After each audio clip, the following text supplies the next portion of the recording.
semana de esta serie que hemos titulado Tú tienes preguntas, Él tiene respuestas.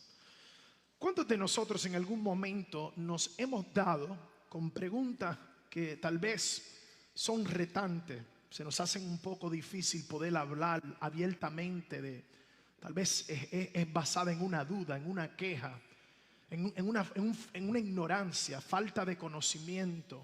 Entonces nosotros, porque esa es nuestra realidad, porque a veces tenemos preguntas que no sabemos cómo hablar de ellas, cómo presentarlas, nosotros vamos a dedicar el mes de noviembre para abrir la palabra de Dios, porque tú tienes preguntas y Él, hablando del Padre, del Hijo y del Espíritu Santo, Él tiene respuestas. ¿Cuántos dicen amén?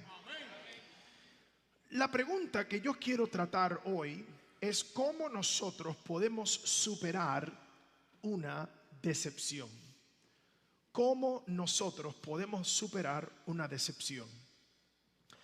Si has tenido la oportunidad de aplicar para una promoción, de aplicar para un empleo y has ido a la entrevista y después de la entrevista tú pensaste que tú hiciste lo mejor, representaste lo que tú eres, los valores que tú representas, pudiste hablar con claridad, hablaste de cuán responsable tú eres, luciste bien, te preparaste con un vestuario profesional para ir y hablar, y después te enteras, después de 2 semanas, que la compañía decidió escoger a otra persona.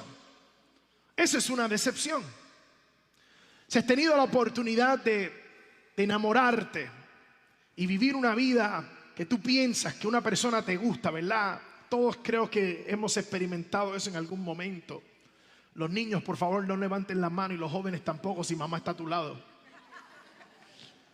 Pero si has tenido la experiencia de que tú estabas enamorado de alguien, pero esa persona como que no compartía el mismo sentimiento, tú sabes cuál es la decepción. Sabes lo que es decepción. La palabra del Señor nos enseña una y otra vez ejemplos de hombres y mujeres que experimentaron gran decepción. Por ejemplo, Jesús,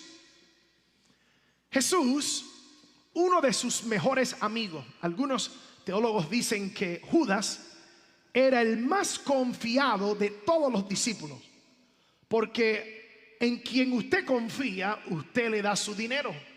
Y Judas era el tesorero del ministerio de Jesús. Usted se imagina la decepción de Jesús al saber que su mano derecha, su tesorero, era quien lo traicionaba. Una decepción. Una decepción del rey David, cuando Samuel manda a buscar todos los hijos de Isaí para ungir al próximo rey, y a David no le invitaron. Eso es una decepción. Y hay tantos ejemplos en la palabra de Dios, y hoy yo quiero utilizar un ejemplo que es bastante peculiar. Lo encontramos en el Evangelio de Juan capítulo 21 para hablar un poco de contexto de lo que está pasando. Después que Jesús resucita, es decir, que venció la muerte, venció el pecado, venció el mismo infierno, ahora ha resucitado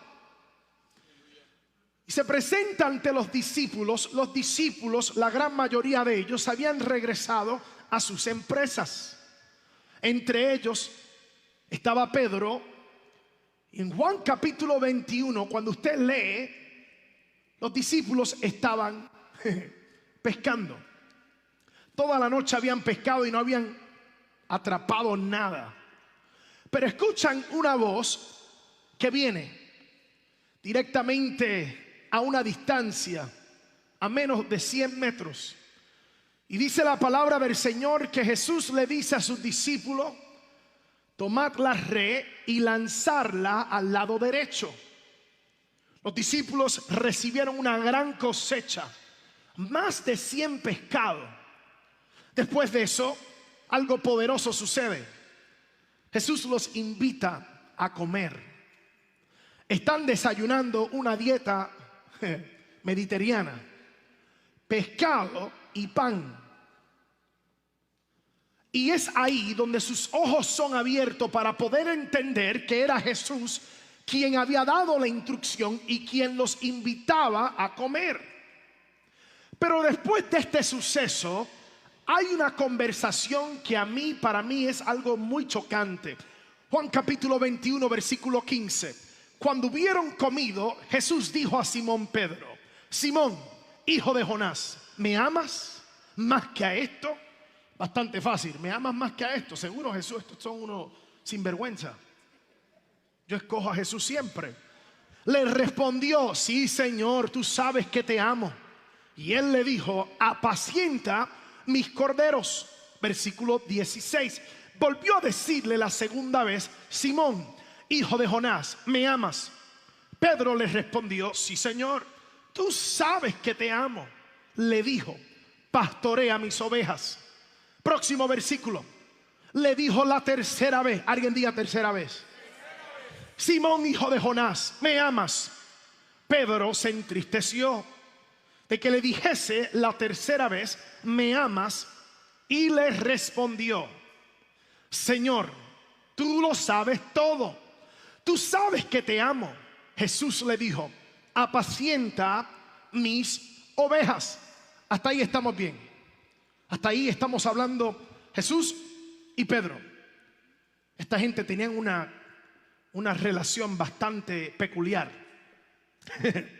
Pedro era el atrevido. Pero entonces como que la conversación como que cambia. No sé si te ha pasado que tú estás hablando con una persona y como que todo va bien y de repente como que la persona como que jala la emergencia.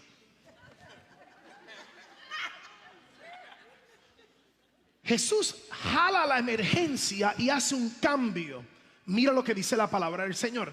De cierto te digo, cuando eras más joven te ceñías e ibas a donde querías. Mas cuando ya seas viejo, extenderás tus manos y te ceñirá otro y te llevará a donde no quieras. Esto dijo Jesús, dando a entender con qué muerte había de glorificar a Dios. Y dicho esto, añadió: sígueme. Pausa. Estábamos hablando de apacentar las ovejas, que si yo te amo. Ahora me dice que cuando yo era joven yo hacía lo que me daba la gana, pero va a haber un momento donde yo voy a llegar a una vejez, y cuando entre en una vejez como que alguien me va a llevar a un lado, a un lugar donde yo no quiero ir, y ahí me van a estrechar las manos. Jesús, ¿qué tú hablas? Jesús está profetizando la muerte de Pedro. Cuidado con aquellos que quieren palabras proféticas.